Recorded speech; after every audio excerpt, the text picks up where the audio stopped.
I think the Steelers will end up getting a first-round pick for Antonio Brown because I think Drew Rosenhaus is going to help facilitate that happening, Mac. That's just my personal opinion. I think that Drew Rosenhaus represents enough clients in the National Football League and has cultivated enough relationships that with Kevin Colbert coming out and saying that they're not going to just take anything for Antonio Brown, they're going to go after equitable compensation, or they're going to hold on to him. The specter of Antonio Brown ending up staying in Pittsburgh might be a bit too daunting for all parties concerned, particularly Antonio Brown. And I think Drew Rosenhaus is going to get himself involved, and he's going to help facilitate a better deal for Kevin Colbert and the Steelers to get some kind of compensation along the first-round variety. That's number one.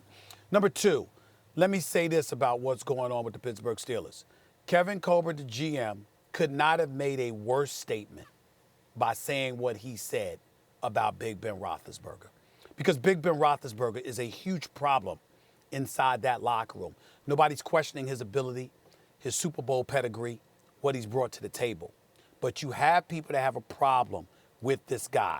Now, I'm putting on my reporter's hat here. I've spoken to several players, not just on the Steelers, but throughout the league. I know people they have spoken to, and they've talked about a Big Ben Roethlisberger that has come in late for curfew, that has hung out, that has not necessarily had the rules applicable to everybody else enforced upon him, from Mike Tomlin on up. Whatever level of truth to that, I don't know. I haven't spoken to Mike Tomlin or Kevin Colbert about that, but I will tell you that's what players in that locker room have said to people around the league, that things that are applicable to them, Big Ben Roethlisberger has gotten a pass, and he doesn't exercise the most discipline in the world. The things that you hear about the Tom Brady's of the world, even the Dak Prescott of the world, and others, somehow, some way, don't apply to Big Ben Roethlisberger. And he's not held accountable for the transgressions, minimal or beyond, that others would be held accountable to. That's elevated the level of resentment inside that locker room. And as a result, you've got people that are feeling some kind of way. So for Kevin Colbert to come out and say what he said, you basically said, if I was these kids, I'd go up to them, what do I have to do to win? And all of this other stuff. You have absolved Big Ben Roethlisberger at the expense of essentially denigrating the other teammates inside that locker room. That is not good for the Pittsburgh Steelers. It was the worst thing that he could have said based on what I'm hearing. We have a good time on this show making fun of each other, specifically regarding our teams, Giants, Cowboys, and Steelers. And Stephen A., there'll be a lot of times where I might say something like this just to mess with you a little bit and get you riled up. But the truth is, I think we could probably look at the Pittsburgh Steelers since their last Super Bowl, over the last, half dozen years, and say they are one of the most underachieving, disappointing group of players in the NFL. And that is compared to their talent and their ability. Because what they are is a leaderless team.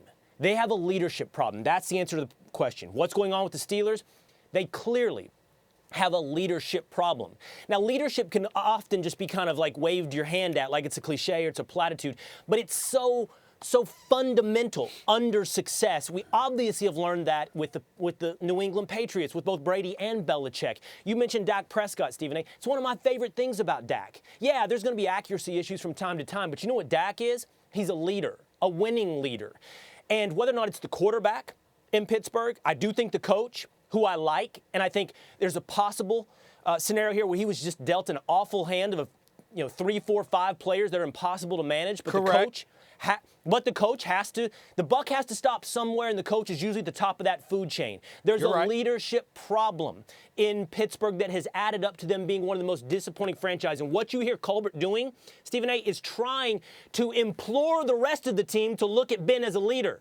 And he's not. He's saying, look, the guy's won. One last thing, Max, but just because you won doesn't make you a leader. I've played on collegiate sports teams, and we've had best players on our team, but they weren't the right guy to lead us. It's not one and the same being the best and being a leader. I wonder, and Stephen A., you touched on this earlier, and I brought it up this morning, I wonder how much this has to do with to the extent to which Mike Tomlin is actually empowered in the organization. The rap on him now is he's a player's coach, and it leads to a lack of discipline. And I'm not saying he should be the GM. no, how many guys can do what Belichick does? And that's who he's compared to because that's the best ever, and he's a contemporary in the same conference.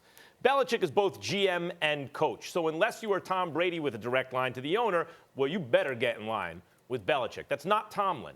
But I wonder the extent to which he does have power in the organization. Because the way this went down and the way the GM comes and says, hey, the young players should listen to the quarterback, seems to me I infer from that maybe the coach is not empowered enough, and that is the issue. Well, I think to some degree it's the issue, Max, and Will, you're absolutely right.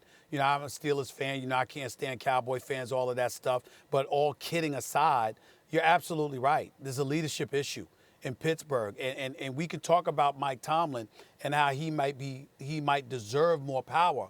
But Max, we say something like that, and I have an obligation to inform y'all.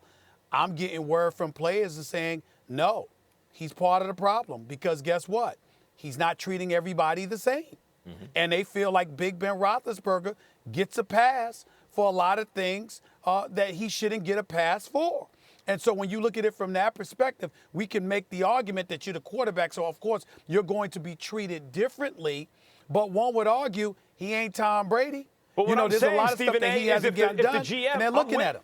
I'm with you. I've heard similar things, but what I'm saying is if the GM comes in and makes the comment that he does, it makes you wonder, how much does coach let quarterback get away with because that's the way he would do it if he had his druthers, Max, that's because he thinks the quarterback has that kind of juice? I think that's Colbert trying to force the rest of the team to see Roethlisberger as a leader. Yeah, that's exactly correct. Yep, that may be. That's exactly correct, Will. And that's the problem they're having with what Colbert said.